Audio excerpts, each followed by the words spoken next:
Bienvenue sur ma chaîne Les Petites Pépites, je suis Nevea et sur cette chaîne j'aurai le plaisir de vous présenter mes oracles coup de cœur, mes oracles chouchous ainsi que d'autres pépites. Et pour commencer cette première vidéo, je vous propose de vous présenter l'oracle des légendes du bout du monde d'Alex Atwood.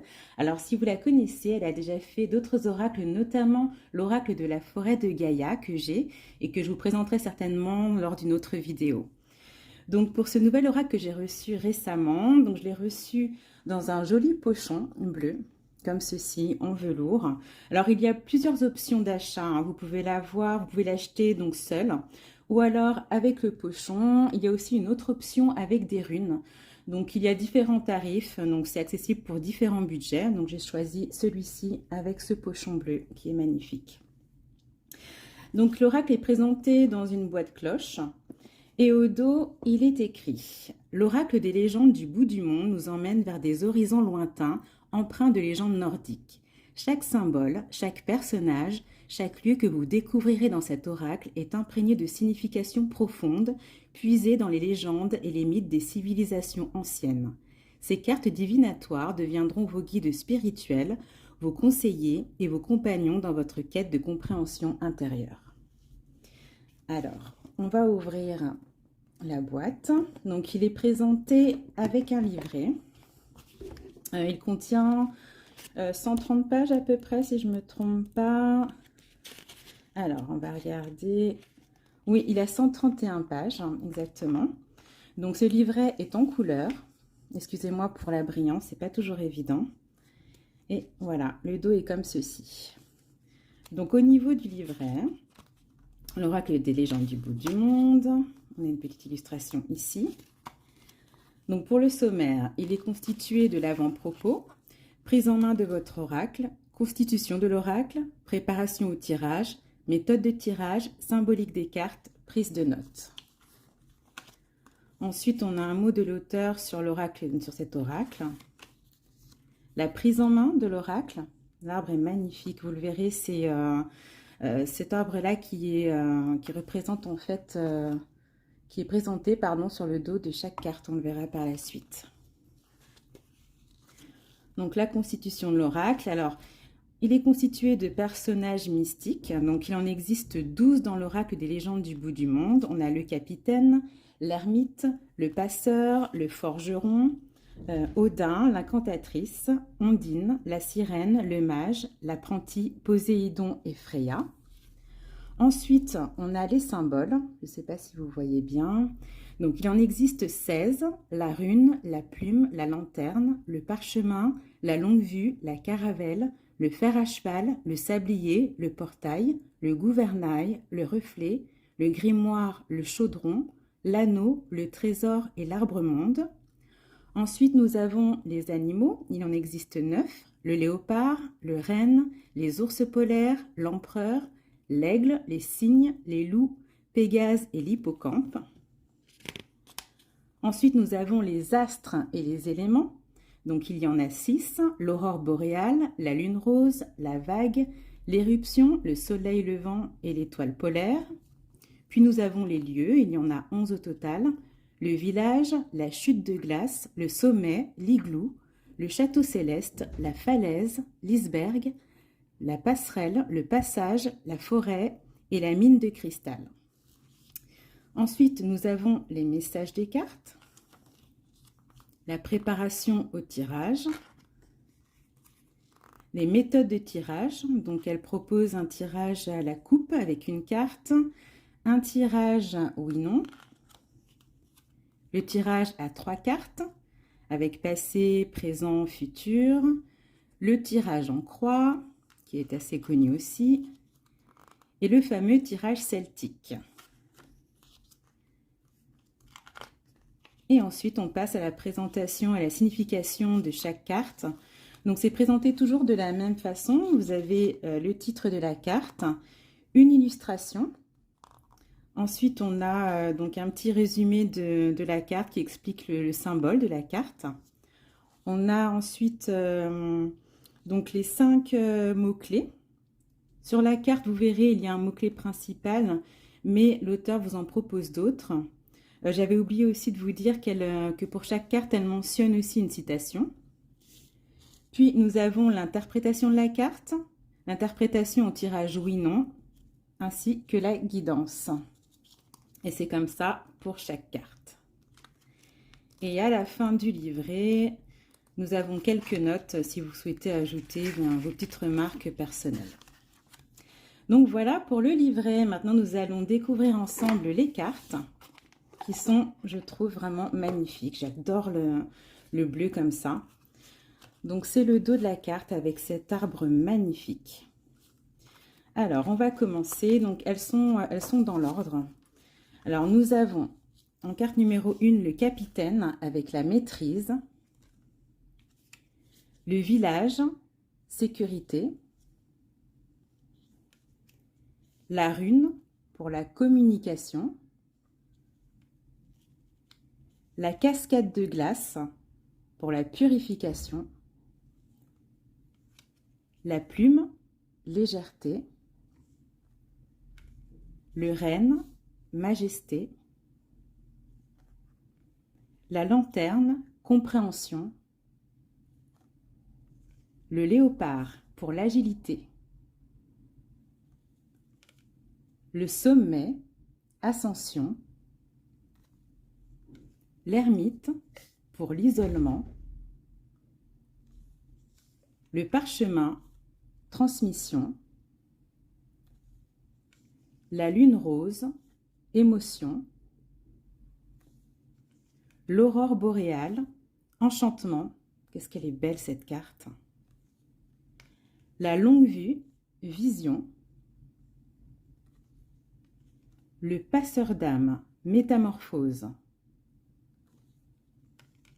Le forgeron, travail. Odin pour la sagesse. L'igloo pour la protection. L'ours polaire pour la famille. L'incantatrice, mysticisme. La caravelle, exploration.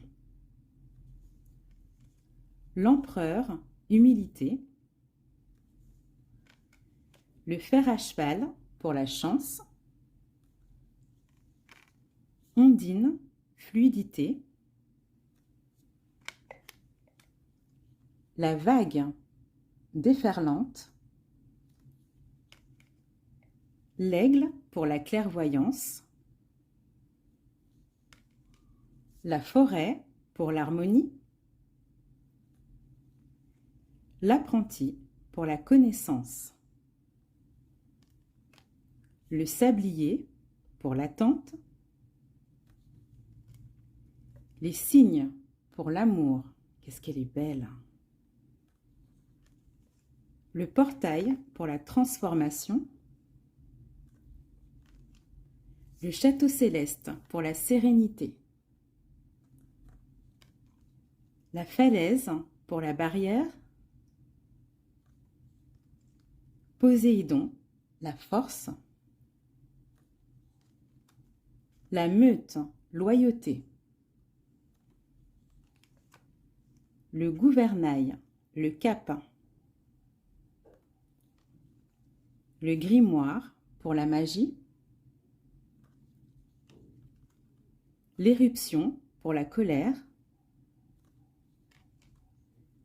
La sirène, envoûtement. L'iceberg pour le secret. Pégase pour l'élégance. Le reflet pour la vérité. Freya pour la séduction. Le chaudron pour l'effervescence. La passerelle pour la transition. Le soleil levant, renaissance. Le passage pour la traversée. Le mage pour l'éveil. L'anneau, le pouvoir. La mine de cristal pour l'énergie. L'hippocampe pour la grâce, le trésor pour l'abondance, l'arbre-monde pour la connexion, et enfin, l'étoile polaire pour la destinée. Donc, je ne l'avais pas précisé, mais cet oracle est composé de 54 cartes. Donc, il y a un encadré autour de l'illustration. Personnellement, ça ne me gêne pas. Avec une dominance de bleu, de violet, vraiment de superbes couleurs. Donc, au niveau du revêtement, il est brillant. Les tranches sont neutres. Et il se mélange vraiment très bien. Les cartes, elles visent bien, il n'y a aucun souci. Alors, je vous propose que l'on tire une carte ensemble et on va regarder le message qu'il y a dans le livret. Alors, quel message cet oracle souhaite nous transmettre aujourd'hui? Ah, excusez-moi.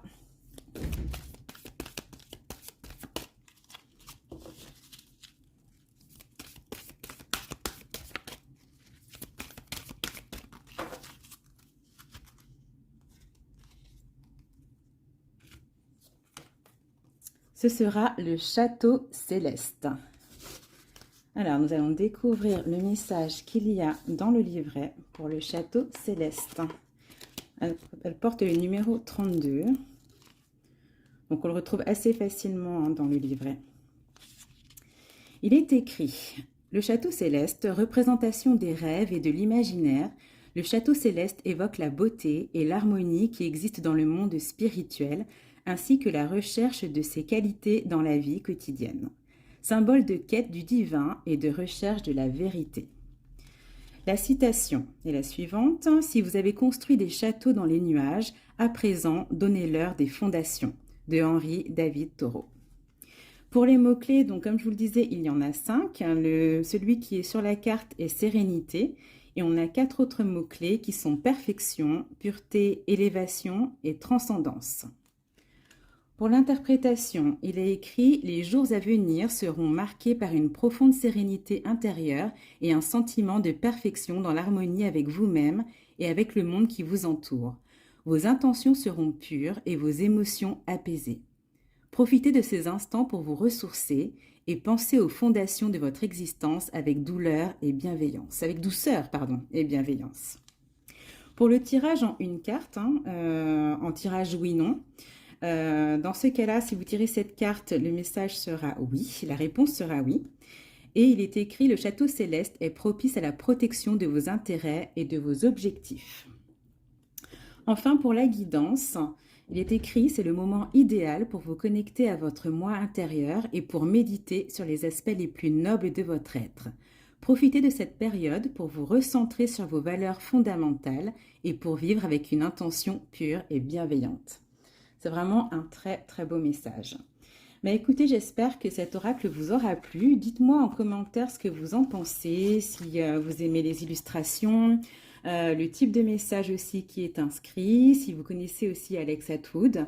Donc n'hésitez pas à me dire en commentaire et aussi n'hésitez pas à vous abonner à ma chaîne, ça me fera très plaisir pour mon petit démarrage et à mettre un j'aime si cette vidéo vous a plu. Et puis je vous dis à très bientôt pour une autre vidéo.